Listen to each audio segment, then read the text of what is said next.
well, we had this at the Grand, and I was sitting in the front row, and I was looking out, and it was the first time I had ever seen it. So I always thought this big. right, and now this was a little bit more. Put your hands out. A little bit more relaxed, and with this group of people, some of you just, I mean, who are just integral to my existence. So I mean, I'm sharing it with my family. So I enjoy it, and I was told by our producer, one of our producers, that there was about 25 hours of film, and they were able to have they needed 24 hours to get enough film that they could have me say something that didn't have an extra.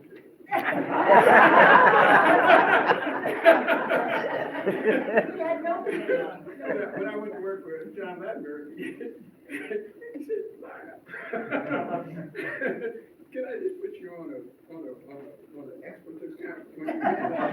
And if you get to 25, you can just stop. Anyway, no, I really enjoyed it, and this is where I grew.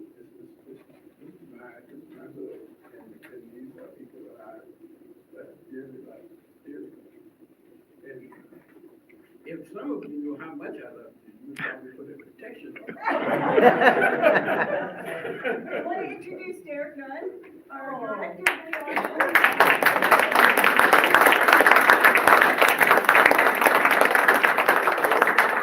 Together in the last 8 months, and Quasim too. Like the four of us were like on the hilltop dancing and singing.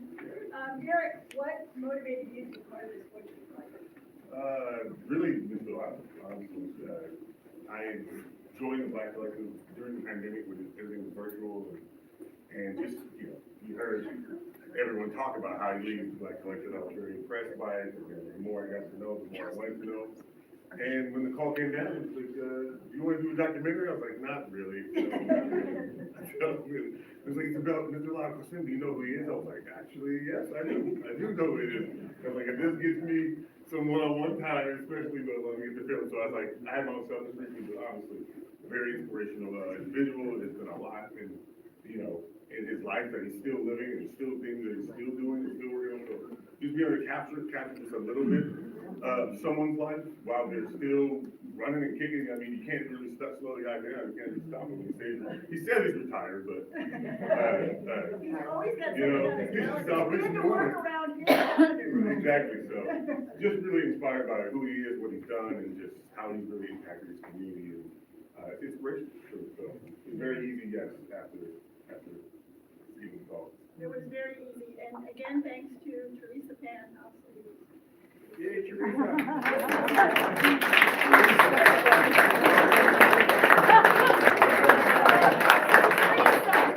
Teresa, where did you get the idea for this to be a topic? How did you get the idea for it? How did you get the idea for Lyle to be a topic? I worked with Lyle as a board trustee of things. And then you were my boss. And worked with him when he was a state board, and working when he was a president of Bates. And I just admire him with his personal integrity and his consistency with what he believed in. And what he has been doing for not just only the Black community, because we all think Black community gets something, but whatever they are able to do it benefit all of us.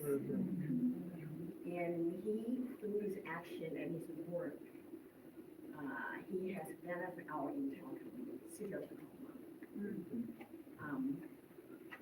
I thought, this is a person, his life and commitment need to be told, and not just people in the Black community, people in city of Tacoma, in Pierce County, in still Washington.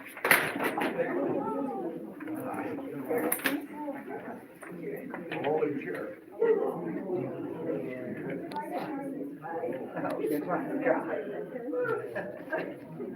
Wow, that is an action. Very loud. And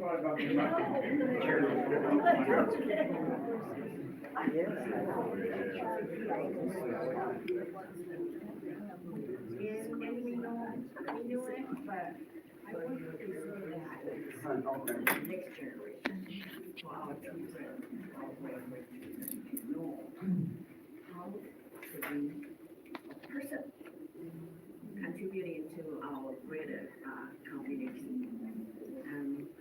I was afraid he's not going to do it. Don't say no to Teresa though. I don't know if anybody has ever tried that. I actually tried to say no. I had to take him out to lunch. And blind him. But, you know, after a 2-hour conversation, he said, "Hey," and I was so thrilled. I had to call Joanne, I said, "Joanne, we got it. Get ready." But, yeah. I just want to say to people in this room, HCW, I see you, it's just a treat. I mean, I just look at each one of these chairs. I see Pamela Transu and I get dizzy. I mean, life is couldn't be better for a hoodie from the west side of Chicago, who is now the son of Pierce County.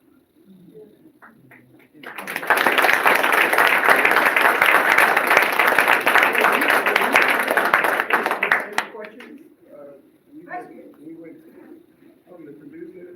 No, I have a question. Larry. Lyle, I just want to say one thing. Lyle said it's tough to say no to Teresa. When she asked me, I couldn't say no. That's Mr. Teresa Panhouse.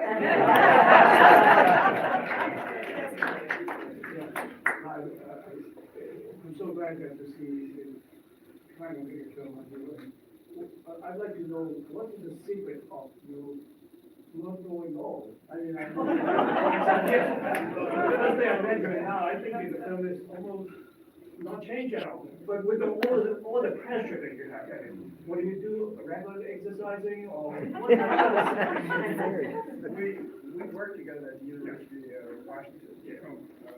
Still on the board of UW, and that's where we met. I try to get a lot of sleep. I go to bed in the summer, it's still daylight. So 9:30, 10 o'clock, I'm in bed. And that's to me, and I walk a lot, so that's one of the things that I do. Enough sleep, good exercise. Lots of sleep. I don't have a question, Ron. I just want to say thank you for being a tremendous role model, mentor, had a huge impact on our family. And, throughout the years, teaching me some incredible curse words. I try to emulate, just how you live your life, communication, and stuff like that. So, I'm glad Teresa and I recruited you to the big technical college. In the body, we had a photo. That's right, that's where it happens. We appreciate you, Ron. I just want to compliment the composer of that music. I thought was very, very, very good. Quentin Davis. Quentin Davis. He dropped his daughters off. He was gonna try to swing by. Q Beats, he has a studio in downtown Tacoma. He gets a lot of grant money like you do from the city of Tacoma to put his whole production company together. And if anybody needs any music, just let me know, because I have a direct line to him. What's his name again? Quentin Davis. Quinton Davis. Studio in downtown. And he actually worked on a project with me several years ago, called The Peace Queen, and he wanted, he was nominated for an Emmy Award for the, Quick producer's note, very fast turnaround. Whoa. He produced all this music. I'm not gonna say how quickly, because whatever price he gives you, I want you to pay. But, How I was not expecting all the music that he produced, because I was like, hey, I need to sit him a cut, so he can produce all the music, do the sound, and so I can get it back and put my finishing touches. And I was not expecting for him to turn around and be like, hey, I got it. What? And from what you heard is what he did, so. And there's a woman who, Angel, Yes. a singer on staff, she did the singing. He wrote the music and she sang it, and he put all the music together in his studio with background for her. Fine. The video showed a lot of leaders in your community, Black Collective community. Can you speak about any emerging leaders? Yeah. You know, it's interesting, if you were at today's meeting,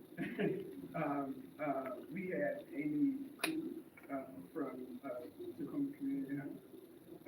We had, CW Steady, the head of our political committee,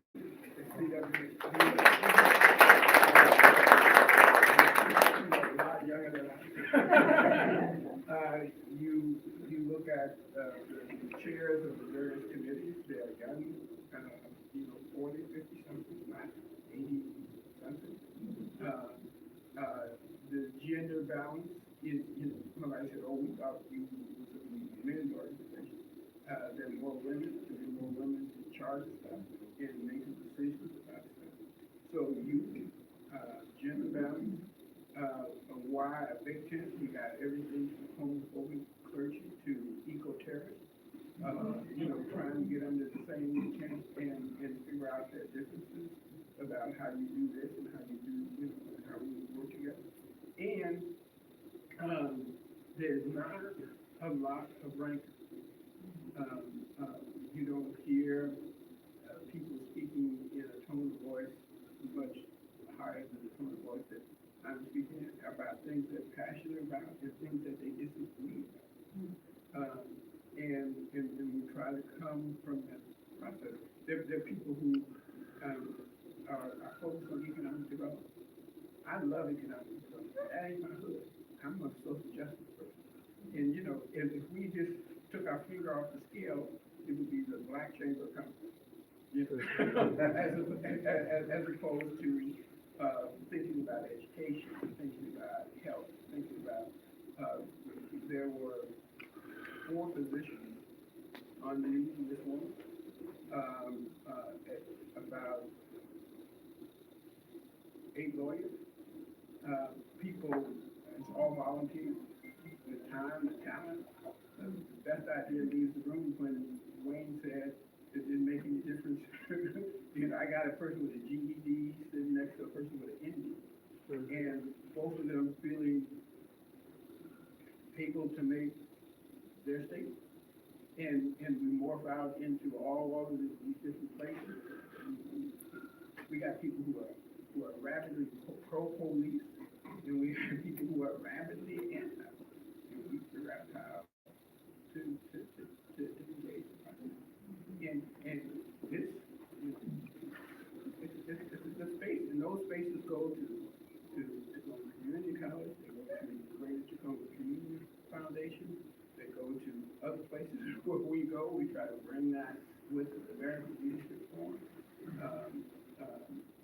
Yesterday's health resource fair at the People Center, there were Black folks from the fire department who come to the Black Collective. They were Black folks from this place and that place. I mean, it's just this is who we are in our community. And when I talk about the state government, whatever is good about that is good about us, and whatever needs to be improved, we need to be improved about it. So there's a lot of room for improvement, and there's a lot of room for celebration. I have a deep philosophical question. Are you still driving that 79 Chevy? Black, 79. Sunroof top, diamond in the back. Okay, all right, there we go. With the Philly beans. I have a Volkswagen. No, I don't. I want to ask Lyle, do you have any person or persons that inspired you when you were a kid or a young adult to have you continue what you're doing today? Yeah, I got people in this room, and I, I call them out. But, growing up, I'm a mama's boy. Mother's name on the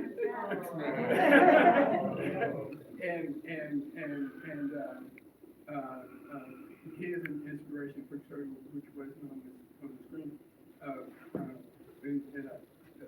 This is not a big moment in my life, it appears.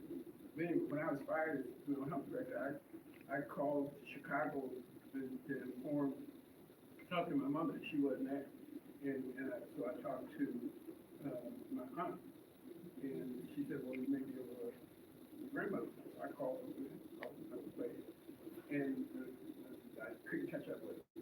And so she calls me about 4 o'clock in the morning, and she says, "This, according to your question, people you look up to and who inspires you." She says, "You all right?" I said, "Yeah." She said, "Well, you answered the phone, so you're not in jail." I said, "No, I'm not in jail." And she sounds all right, so have you been to the hospital? I said, "No." She said, "You're not sick, you're not in jail. So what are you calling us about?" I said, "Well, I got fired." She said, "Well, get another damn job." And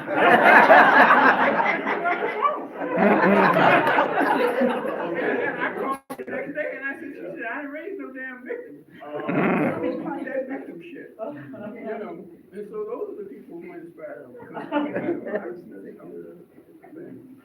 Hey Lyle, hey, so great to hear your story and also hear from all these other giants in our community. I wonder if you have any words of inspiration and encouragement for us in this current environment. I mean, the words you said about you didn't understand the why the Vietnam War could be asked today. We've got an administration that's trying to put white males back on top of everything. So for those of us who are feeling downtrodden, what are your words of encouragement and inspiration? The guy by the name of Aaron Pointer, some people, local guy, once told me about 40 years ago, you don't lose unless you quit. That's right. And the thing that the thing that we have to focus on is not losing hope, is quit. And the other thing that we really have to embrace is the acceptance of capital. So people will tap out if they think this is going to really disturb something fundamental to them. And for many people, what's happening now is intellectual exercise. Because you get up in the morning, you kind of go about the day, you hear a lot of stuff, but it doesn't. We have to be in a situation where we are the children in the school in Iran.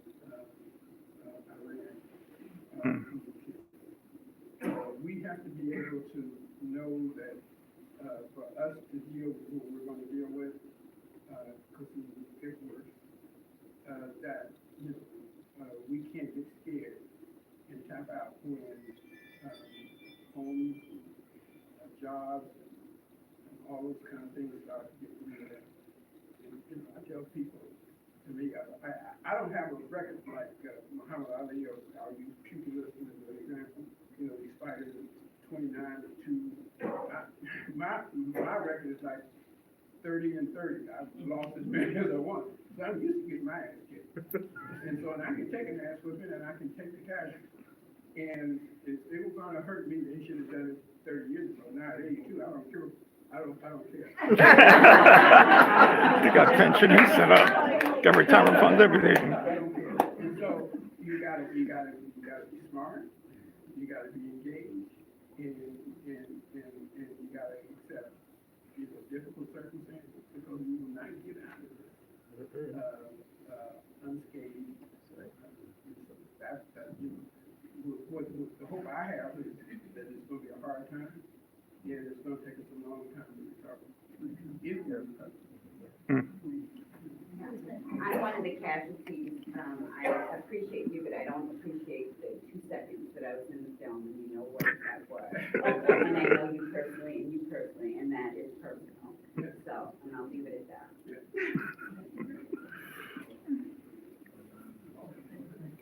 Well, first, what an amazing film, and I think the editing is really well done. The beginning to end, top to bottom, really good.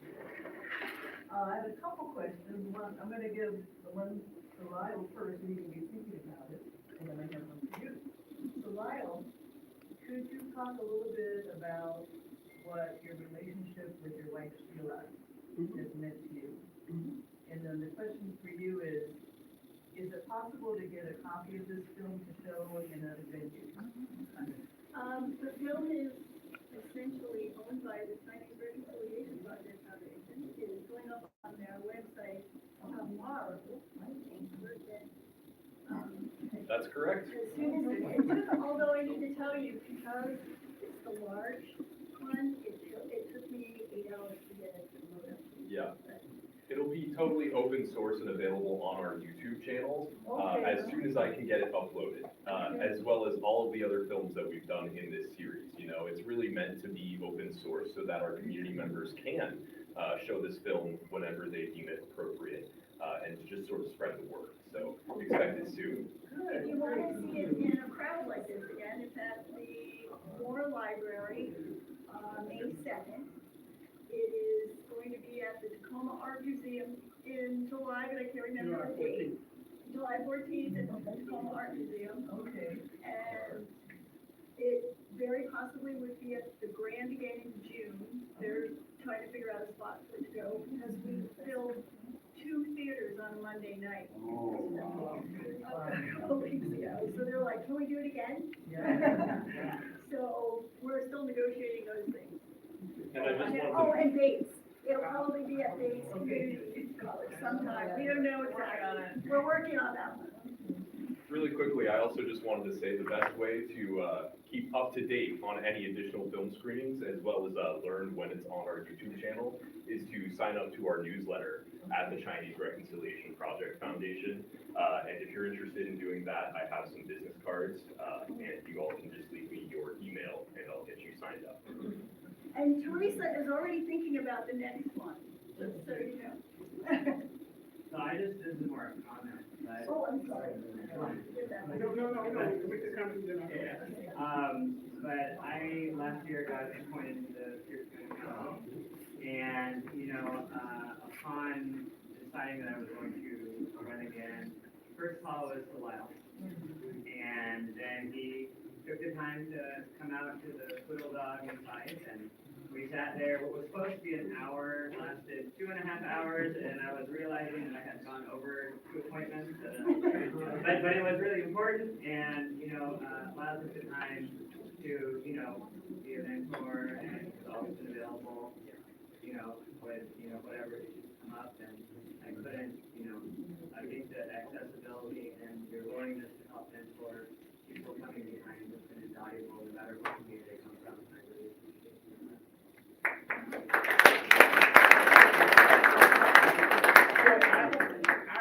I have always been lucky.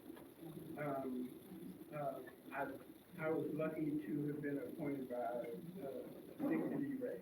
With other governors, the contrary to, she said, we had something to themselves. I was lucky to be rehired by the most liberal governor in history. Came back into state government Gene Solis, who was also a contrary. I've always been fortunate, and I put Sheila in the same category. I've been married 54 years, not as long as John, not as long as the last person. I'm trying to catch up. We've been married 54 years, been together 50 years. And Sheila and I are really fundamentally different public people. We were at a meeting on the East Coast, and she got dressed. We were in the hotel, and she said, "Do I have to go?" She's fully dressed. And she said, "Can I just stay here and not go?" She said, "Okay," and she was there for most of the years. When we were having dinner the other night, Merrick had to say to Sheila, "Sheila, how's Dragon Ball Palace?" And she gave him a 3-word answer. She is, maybe one of the strongest people I've ever met, one of the loyal people I've ever met, and probably the most kindest person. We were over in some hotel in Mexico, and the servant, it was supposed to be coffee every morning, in the pod, a couple of mornings, the pod didn't show up or whatever. And the people that we were with were checking out, and they happened to say to the people who own the place, well, we didn't get our coffee for a couple of days. And I thought she would. And we got into the taxi, and she said, what the hell does it matter what we got coffee? These folks are working in a low economic environment. They hardly have a pot to piss in or window to throw out. And you are turning them in because you didn't get a damn coffee. I mean, Sheila thinks, she said, I married a person because you were a socialist. She said, on Sundays you look more like a damn socialite.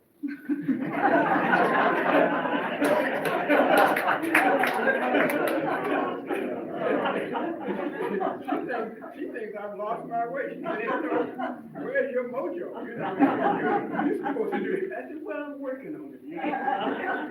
So she's when I went back to another job, I'm sorry, I was so happy. Went back to another job. She said, well, where am I? She said, oh. She said, do you love Victoria Lewis? I said, yes. She said, do you love Ron Thomas? I said, UPS. I said, well, no, particularly I like Ron. She said, well, tell me why you're on the trustee at the University of Puget Sound and not a volunteer at the Urban League full time. I'm just saying, I mean, she said, I don't get it.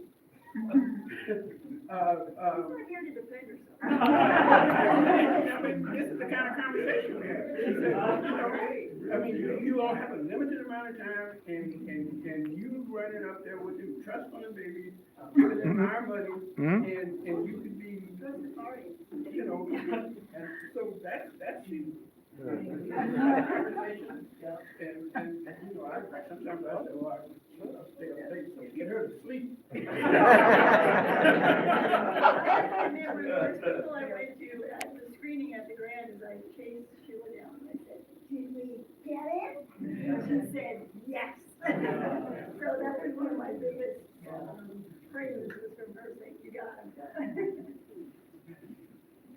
We were talking about the different films that we're doing in our community and so on. I want to kind of direct you toward the very first film that our organization, CRPF, was involved in, with conjunction with the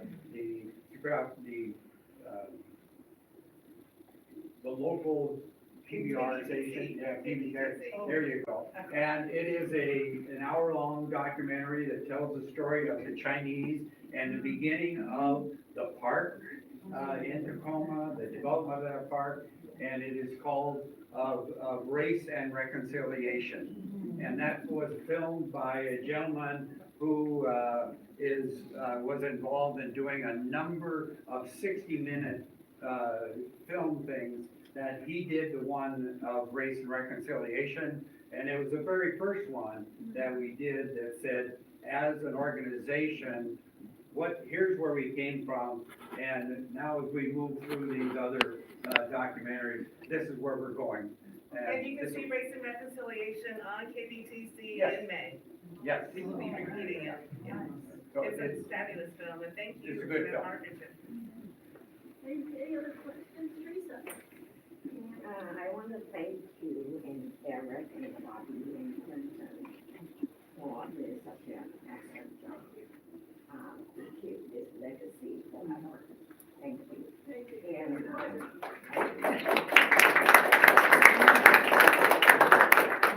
a full member from January 2000. I want to be present here. Kevin Pearson, Mrs. Zoe, and I think Patrick. And then Larry Hobson. I want to thank them for their support of this idea of our communities, our neighborhood areas. And we have these, I think at least 5 of them so far. The first one was about Japanese internment locally story. And then the second one was the story about Vietnamese community, how their community get together to support their own members when they are in need. And then another series was done by Ph.D. online, who talk about Asian Pacific Islander students' life in Ph.D. And then we have another story done by Joanne. They're talking about Cambodian community, how they survived that genocide in their own country. And now we have this wonderful. And the Tacoma method, we did a video about the opera, the Great Reaper. Oh, yes. And also Bang the Drum, when the Hamai, 74-year-old taiko drummer. But thank you. How you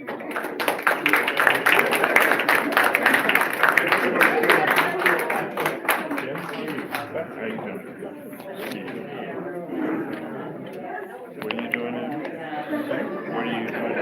I'm in the spot, and man, I support Dr. Jackson in Tacoma right now. So. How